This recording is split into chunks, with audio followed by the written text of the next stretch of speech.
Everyone may make their way in front of the complex with the exception of the French speakers. Okay. Well, good morning, everyone. It's a great pleasure to be back in the Northwest Territories, to be here as well in Inuit-Nunagat, and for this meeting of the Inuit-Crown Partnership, my council. It's my first as Prime Minister. We have a very charged agenda, lots to discuss.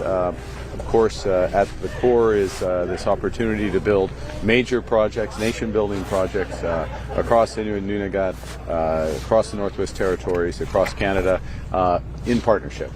So that will be the core of our discussions today. But as well, we'll address issues around Arctic security, defense, and education, health, social services for our people. C'est un grand plaisir d'être ici au territoire du Nord-Ouest et au Inuit-Nunagat afin d'avoir une réunion de partenariat entre la couronne et les peuples, les Inuits, afin d'avoir des discussions sur des grands projets ici au territoire du Nord-Ouest, des grands projets partout au Canada, et d'avoir aussi des discussions sur la nécessité, malheureusement, la nécessité de renforcer la sécurité et de la défense du Canada et du nord du Canada. With that, please take your questions. There are concerns from Inuit leaders that C5 does not respect their modern treaties, which specifically outline the need for development and environmental assessments. Yep. Will you still proceed with upfront approvals? I will. To be absolutely clear, C5 fully respects all treaty rights, modern treaty rights, and environmental assessment consistent with those treaty rights. Is one of the things we'll discuss directly. What at its heart C5 does is it makes the federal participation in any project more efficient and more effective. One of the issues that has been the case here across Inuit-Nunagat and Northwest Territories across Canada is that the federal government has been a less effective partner. And what C5 helps us do is be a more effective partner. One of the aspects of that, to the second part of your question, is coordinating much better with the environmental assessments that are done, if I might say, with provinces, as an example, but under and consistent with modern treaties. En français?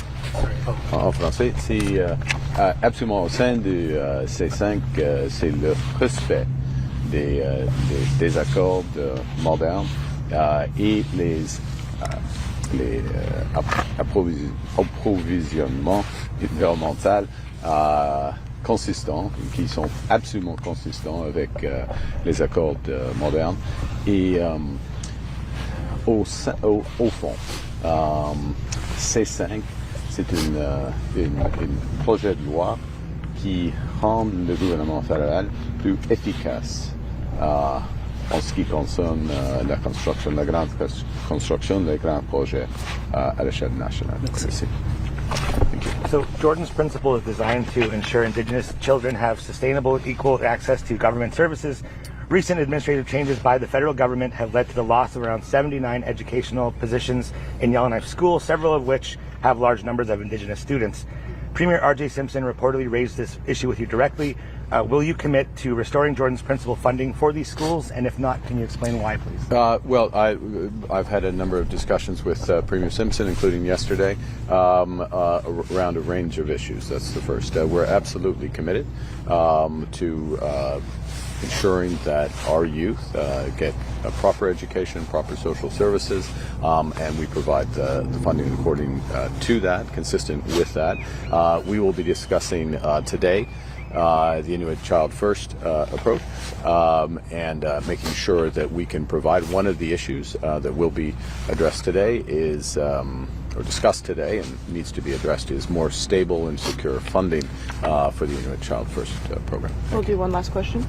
Okay, Just on on Gaza. Is there anyone else? Yeah. Yep. Cabin Radio, Yeah. Carly. The IRC is investing in LNG here. How do you see the future of LNG across Canada and the IRC's role in that? Well, the first is, it's interesting. I mean, in some respects, the second part of your question obviously is a question more for the IRC to answer. They're fully autonomous and very sophisticated in these matters. With respect to LNG and more simply gas, obviously, we know we're here in Inuvik. Existing gas resources are depleting, and there's a need for replenishment. The energy systems here or there, so it starts with that. We see for Canada a role in full partnership with the Inuit rights holders. I'm saying that because I'm in here, but also with First Nations right holders. Tremendous opportunities in LNG. We have, for example, the Cedar LNG project in British Columbia, which is in full partnership with the Haisla Nation. LNG Canada is another example. We see a host of opportunities there. And so that's part of what we're trying to determine is organizations, and I'll finish here, which organizations such as the IRC, who bring ideas, bring their expertise, and then what can we do as the federal government to help facilitate that all. And this is probably the right place to end it, to go back to the previous question, or the first question, all consistent with the environmental standards, and in Inuit Nunagat, consistent with those procedures outlined in the modern treaties. Thank just you really very much. quickly on Gaza, you said that your government is prepared to take more actions. What more actions are you prepared to take?